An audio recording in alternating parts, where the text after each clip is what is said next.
अस्सलाम वालेकुम। मैं हाउसवाइफ हूँ और मेरा सवाल ये है कि एक औरत तकरीबन 30-32 साल किसी एक आदमी के साथ ज़िंदगी बसर करती है।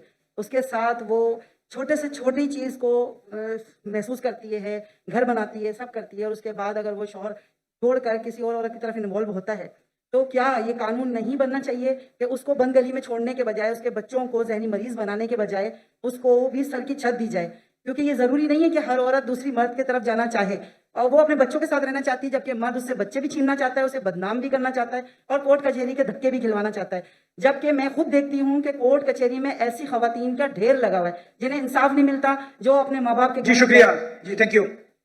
इनका सवाल था कि एक औरत अपने शोहर के साथ रहती है 32 साल और बच्चों की देखभाल करती है, फिर कुछ साल बाद वो छोड़ के दूसरे, आपको जो यहाँ के उलमा हैं उनसे बात करना चाहिए, आप समझे ना, उनसे बात करना चाहिए। इस्लाम में माशाअल्लाह, Islam has the solution for all the problem of humanity. इस्लाम में सारे मुश्किलात की हल है, वो प्रॉब्लम है, हम उस पर अमल नहीं करते। सर, मर्दों को इस बात की इजाज़त दी गई है कुरान में कि 4 शादियां कर सकता है। वो इसी खुशफहमी में मुब्तला है कि मुझे इजाज़त मिली हुई है।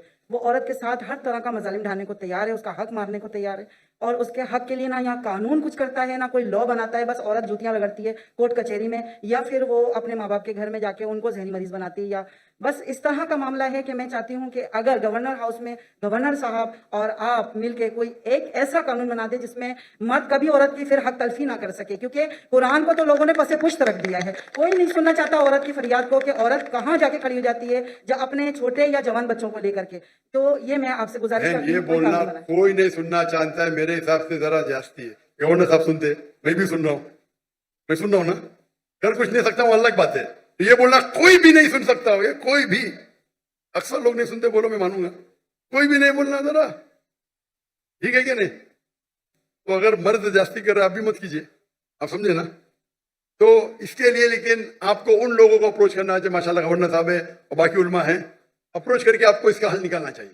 इस्लाम में सब कानून है माशाल्लाह, इस्लाम में कानून है जी। और गवर्नर साहब से मिलने की ख्वाहिश भी रखती हूँ, मगर यहाँ आने के बाद थोड़ा सा प्रॉब्लम होती है। जी? गवर्नर साहब से मिलना थोड़ा सा आसान काम नहीं है। सच्ची जो बात है। माशाल्लाह गवर्नर सब लोग के साथ में बैठे इतने घंटे, माशाल्लाह, इससे अच्छा गवर्नर तो देखा ही नहीं मैंने। जज़ाकल्लाह। जितना मैं 4 दिन में देखा उसके बारे में बात कर रहा हूँ। माशाल्लाह देखो, वो गेट नहीं खोले तो मैंने उनसे कंप्लेन किया तो गेट के ऊपर जाके और खुद जाके खोले, खुद खोले। मुझे यहाँ तकरीर करने की परमिशन नहीं मिली थी, पता आपको?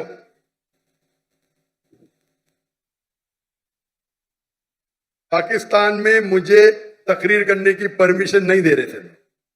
वो गवर्नर साहब आए, अल्लाह उनको जज़ा खैर दे, खुल के बोल रहा हूं मैं, चाहते थे कि मैं 2000 की मजमे में ज्यादा दूं नहीं, 1000 2000, शर्म की बात है ना, इंडिया में 10 लाख, पाकिस्तान में 2000। अभी तो कुछ मुकाबला है, 50,000 60,000 तो 80,000 है माशाल्लाह, कुछ तो लगता है ना, कुछ तो नाक रह गई। ये सब ना कि मुझे चाहते थे कि आपस में इंटरनल पॉलिटिक्स है, ये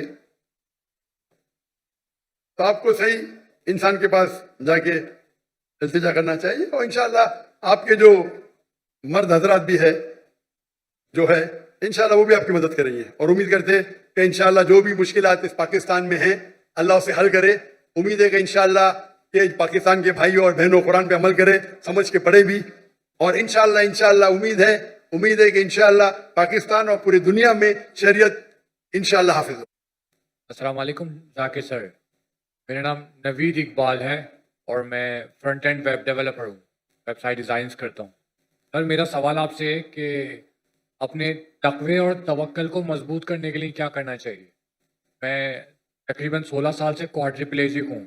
ऐसा आपका जरा सवाल दोहराएंगे, तकवा दूसरा सुना, पहला लफ्ज़ क्या था? तवक्कल। तवक्कुल सुनो, उसके बाद दोनों एक ही हैं। यस जी, गाने दोनों एक ही हैं, तवक्कल और तकवा। यस हाँ कोई ठीक है। पढ़ाने के लिए क्या करना चाहिए?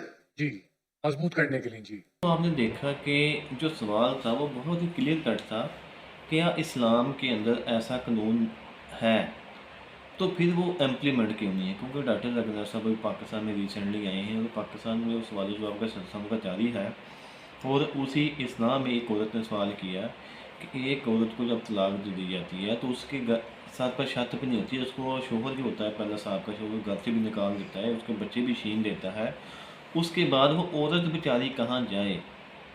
وہ اپنے والدین کے گھر میں جاتی ہے تو وہ بھی ذہنی مریض بن جاتے ہیں. وہ تو بڑی خوشی سے پہلے شادی کرتے ہیں، اپنی بیٹی کی شادی کرنے کے بعد اس کو رخصت کر دیتے ہیں. اب اگر وہ دوبارہ اپنے گھر میں واپس آتی ہے تو ان کا بھی حالات خراب ہو جاتے ہیں. ان کے گھر کے باقی بھی بچے ہوتے ہیں، ان کے معاملات آپس میں بگڑ جاتے ہیں. اگر وہ عورت شادی کر کے کسی اور کے گھر میں دوبارہ جاتی ہے، سیکنڈ میرج کر کے جاتی ہے، تو وہاں بھی اسے کوئی پروٹیکشن نہیں ملتی اچھی سی. وہاں بھی سمجھ آتا ہے کہ یہ دوسری بیوی ہے، سیکنڈ میرج کر کے آئی ہے، پہلے پرنیسی کی غلطی تھی، یہ ایسے کرتی تھی ویسے کرتی تھی، اس وجہ سے اس کو طلاق ہوئی ہے. تو اسلام کے اندر ساری چیزیں اویلیبل ہیں، لیکن پاکستان میں کیوں نہیں ہے؟ پاکستان میں بھی ایسی چیزیں ہونی چاہیے. گورنر ہاؤس میں بیٹھ کے جو معاملہ طے ہونے چاہیے، آپ ہی کچھ طے کروا دیں. تو یہ ساری چیزیں جو ہیں، یہ ہے تو لمحہ فکریہ کہ ہمارے ملک کے اندر یہ ساری چیزیں اویلیبل کیوں نہیں ہیں، تو ہونی چاہیے. تو آپ بھی دعا کریں، میں بھی دعا کرتا ہوں. دعا ہی کر سکتے ہیں، اس کے علاوہ ہم کچھ نہیں کر سکتے.